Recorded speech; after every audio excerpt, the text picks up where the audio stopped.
Marwadi university మంచి భవిష్యత్తు కోసం తెలుగు విద్యార్థులు ఇష్టపడే యూనివర్సిటీ. కాల్ 9059052378 9059052379.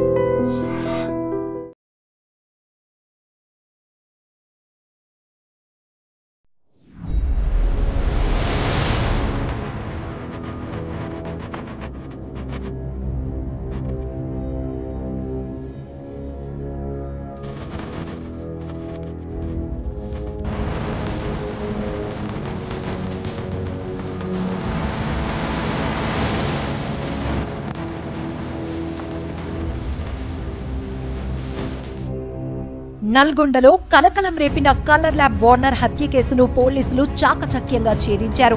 సురేష్ ను సుపారీ గ్యాంగ్ హత్య చేసినట్లు పోలీసులు నిర్ధారించారు.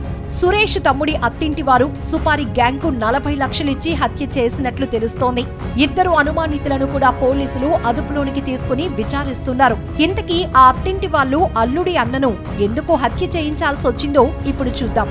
నకిరేకల్ పట్టణానికి చెందిన గద్దపాటి సురేష్ అనే వ్యక్తికి నకిరేకల్, చిట్యాల, నల్గొండలో కలర్ ల్యాబ్లున్నాయి. స్వతహాగా మంచి పేరున్న సురేష్ దగ్గర దాదాపు 30 మంది వర్కర్లున్నారు. ఇటీవలే 2 నెలల క్రిందట సురేష్ అమ్మ మరణించారు. ఆ దుఃఖం నుంచి ఇప్పుడిప్పుడే తేరుకుంటున్న సురేష్ ఈ నెల 11న రాత్రి 10:40 నల్గొండలోని తన సొంత కలర్ ల్యాబ్లో దారుణ హత్యకు గురయ్యాడు. మాస్కులతో వచ్చిన ఇద్దరు దుండగులు పాస్పోర్ట్ సైజు ఫోటోలు ప్రింట్ వేయాలంటూ ల్యాబ్లోనికి చొరబడి కత్తులతో విచక్షణ రహితంగా పొడిచి చంపారు. అనంతరం పట్టణంలో అనేక దారులు మారుతూ తప్పించుకు పారిపోయారు. అయితే స్వతహాగా వివాదరహితుడైన సురేష్ హత్య నల్గొండ పట్టణంలో తీవ్ర కలకలం రేపింది. 2 టౌన్ పోలీస్ స్టేషన్ కు కూతవేటు దూరంలో హత్య జరగటంతో అంతా ఉలిక్కిపడ్డారు. పాత కక్షలు కానీ అక్రమ సంబంధం గాని హత్యకు కారణమై ఉంటుందని అంతా భావించారు.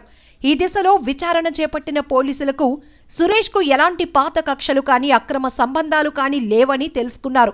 కేసును ఛాలెంజింగ్ గా తీసుకున్న పోలీసులు అన్ని కోణాల్లో క్షుణ్ణంగా దర్యాప్తు చేశారు. 5 రోజుల తర్వాత ఇద్దరు అనుమానితులను అదుపులోనికి తీసుకుని ప్రశ్నించగా భయంకరమైన విషయాలు వెలుగులోనికి వచ్చాయి.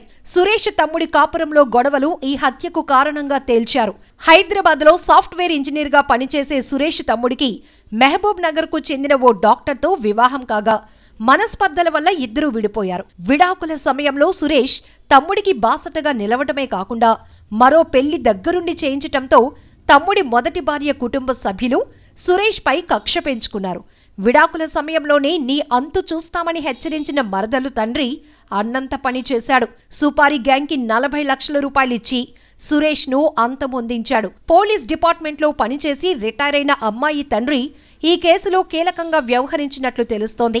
డిపార్ట్మెంట్ లో పనిచేసిన అనుభవంతోనే ఎలాంటి ఆధారాలు దొరకకుండా పలుమార్లు రెక్కి నిర్వహించి పగడ్బందీగా హత్య చేయించారు. సాంకేతిక ఆధారంగా నల్గొండ పోలీసులు కేసు ఛేదించారు.